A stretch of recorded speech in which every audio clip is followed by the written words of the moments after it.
Assalamualaikum warahmatullahi wabarakatuh. Persiapan PPDB tahap kedua yaitu jalur prestasi nilai akademik khusus untuk SMA negeri. Sekali lagi khusus untuk kalian yang mendaftar ke SMA negeri. Akan dimulai pada tanggal 25 sampai 26 Juni 2022. Bagi kalian yang sudah diterima di tahap pertama, yang berarti nanti kalian akan mencetak bukti penerimaan pada 24 Juni 2022 dan otomatis PIN kalian akan hangus ya dan tidak bisa dipakai untuk mendaftar ke tahap selanjutnya. Dan bagi kalian yang tidak diterima atau tidak lolos, masih ada kesempatan tahap kedua. Jadi PIN kalian masih bisa dipakai untuk mendaftar ke tahap berikutnya atau tahap kedua. Informasi yang terakhir untuk jalur perpindahan ini, jika kalian tidak diterima di jalur perpindahan orang tua ini, PIN kalian hangus anak-anak. Jadi kalian harus membuat PIN lagi. Itu informasi terakhir yang saya terima. Diikuti saja alurnya. Kalau memang harus membuat PIN, ya membuat PIN. Insya Allah untuk mengambil PIN yang baru ini tidak memerlukan waktu yang lama. Nah, sekarang kita akan beralih ke tahap kedua. Oke, untuk tahap kedua nanti akan dimulai tanggal 25 sampai 26 Juni 2022 dan pengumuman dilaksanakan pada tanggal 27 Juni 2022.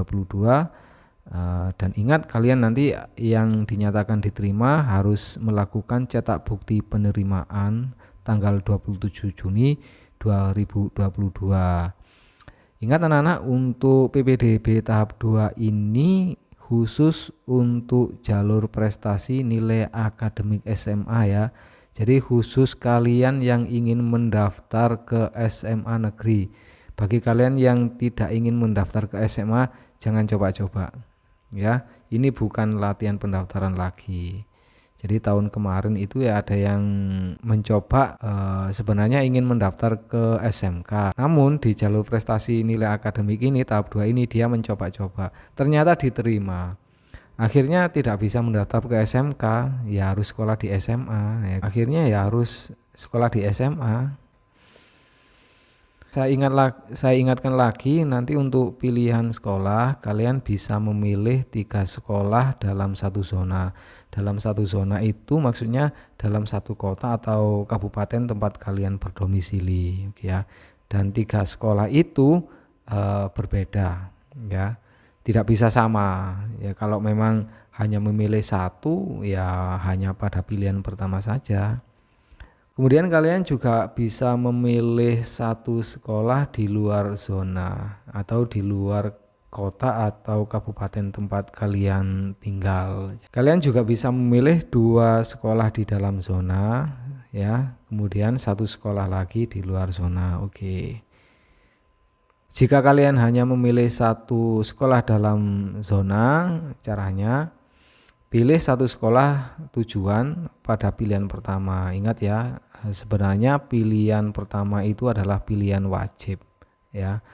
Dan untuk pilihan yang kedua itu adalah opsional. Begitu juga pilihan sekolah yang ketiga itu adalah opsional. Artinya kalian bisa tidak memilih ya.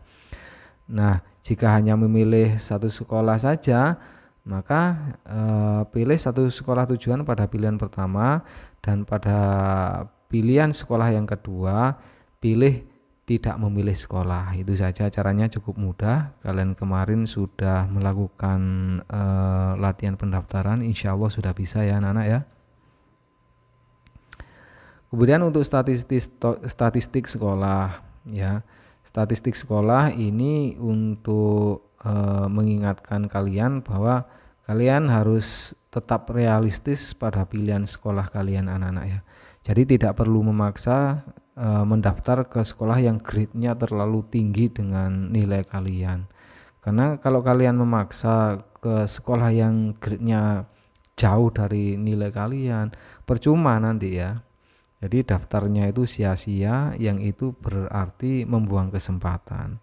ya boleh mendaftar itu bisa saja. Tapi kalau endingnya sudah bisa diprediksi tidak bisa diterima kan itu artinya sia-sia ya, membuang-buang kesempatan. Eman anak-anak ya. Lebih baik pilih satu sekolah yang itu sesuai dengan nilai kalian. Kemudian untuk menghitung jumlah siswa yang akan diterima di tahap 2 ini yaitu 25% dikali jumlah seluruh siswa yang akan diterima. Jumlah seluruh siswa itu cara menghitungnya gimana, Pak? Di video saya sudah ada cara menghitung jumlah siswa yang akan diterima di sekolah tertentu. Silakan dilihat pada video sebelumnya.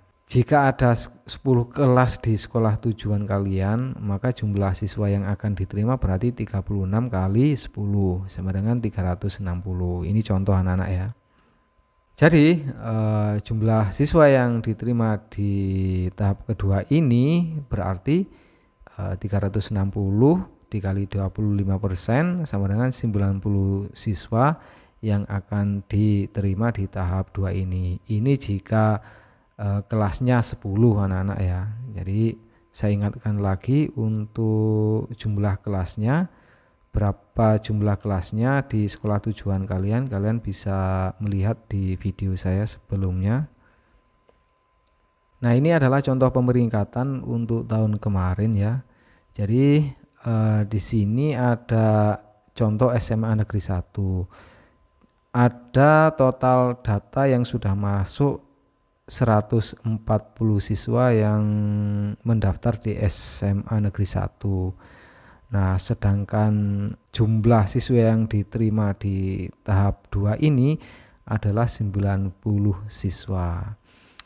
Nah, berdasarkan contoh di samping berarti ada 14 siswa yang tereliminasi ya. Jadi sudah membuang 14 di sekolah ini. Nah, permasalahannya ini pertanyaan, 14 anak yang tereliminasi ini kemana? Apakah hanya memilih di sekolah ini saja, artinya tidak ada pilihan kedua dan ketiga? Atau ada pilihan sekolah lain? Ya. Kalau hanya memilih di sekolah ini saja, ini tidak mengganggu pemeringkatan yang lain anak-anak ya.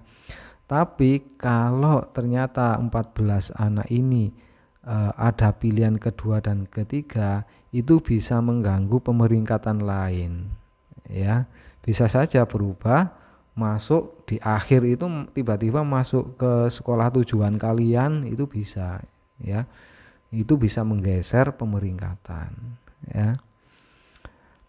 Oleh karena itu anak-anak, kondisi pemeringkatan itu setiap saat bisa berubah, bahkan sampai detik terakhir pun itu tidak bisa dipastikan ya. Karena apa? Karena ada pendaftar yang memang lebih memilih di akhir jadwal, itu memang ada. Dan kalian tidak perlu khawatir anak-anak ya, jika seandainya tidak diterima di tahap kedua ini, bagi kalian yang ingin mendaftar ke SMA negeri masih ada tahap yang keempat, yaitu jalur zonasi.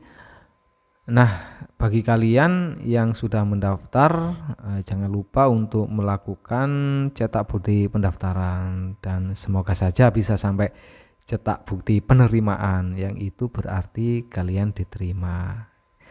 Dari saya cukup sekian dulu karena banyak sekali keterbatasan. Sekali lagi saya mohon maaf jika memang ada kekurangan. Assalamualaikum warahmatullahi wabarakatuh.